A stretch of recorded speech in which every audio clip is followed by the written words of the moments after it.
Dans cette camionnette, la collecte de la matinée. L'équipe revient de la mairie de Villefontaine. Elle y a récupéré toutes sortes de matériel informatique. C'est carrément foutu. Ouais. C'est des appareils qui ne marchent pas. On arrive à en avoir des appareils qui fonctionnent.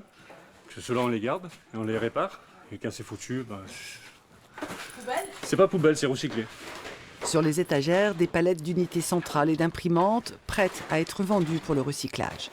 Récupérer, trier, valoriser les déchets d'équipements électroniques et électriques, c'est le premier métier de la société Tri-Rhône-Alpes. Dans cet atelier, on redonne une deuxième vie aux ordinateurs. Notre but, c'est de pouvoir remonter de l'ordinateur pour que le client, même le plus défavorisé, puisse avoir accès à la technologie. Damien est un des 9 salariés de l'entreprise qui a été créée il y a 10 ans par Emmaüs. Lui et ses collègues possèdent 15% du capital. Tri-Rhône-Alpes est une SIC, un modèle économique proche des SCOP.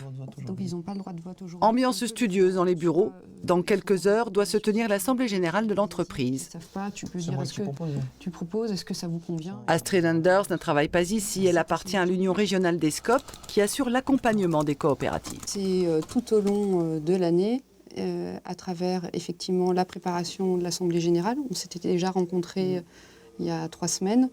Mais c'est également, par exemple, pour la mise en place de tableaux de bord de suivi d'exploitation, de trésorerie. Et puis, il y a eu l'accompagnement en amont, il y a quelques mois, de l'équipe création pour monter le projet.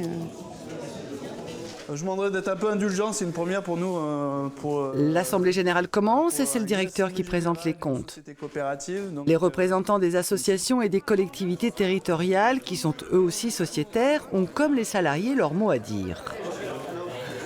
Est-ce que vous êtes entré dans le capital après la création de la SIC? Toutes les décisions qui engagent l'avenir de la société sont soumises au vote. Une personne, une voix, un concept nouveau pour certains. Il manque des papiers ou pas? Là, on a une sensation d'avoir son mot à dire, ce qui n'existe pas ailleurs.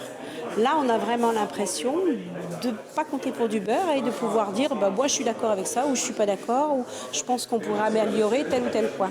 Le fait d'être actionnaire de votre entreprise, du coup, ça vous donne... Moi, ça me booste, il n'y a pas d'autre chose à dire. Là, on a plein de projets qui se lancent, on a beaucoup d'ouverture, un patron qui est très à l'écoute, donc maintenant, on a juste à le suivre et à faire pour que ça avance, pour que ça aille bien.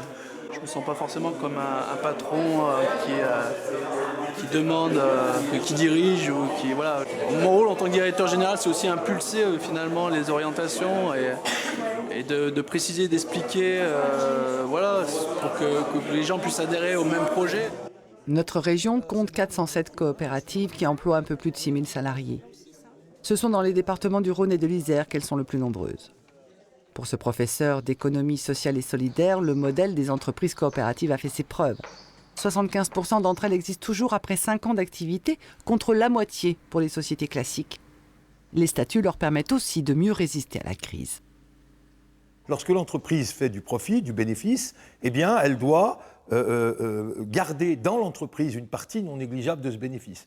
Globalement, aujourd'hui, si on regarde les modes de répartition des profits, à peu près 50% vont dans les réserves, justement, et restent pour donner de la force financière à l'entreprise. 40% sont utilisés pour rémunérer les salariés et 10% pour rémunérer les actionnaires. Vous voyez, donc les salariés, en dehors des salaires.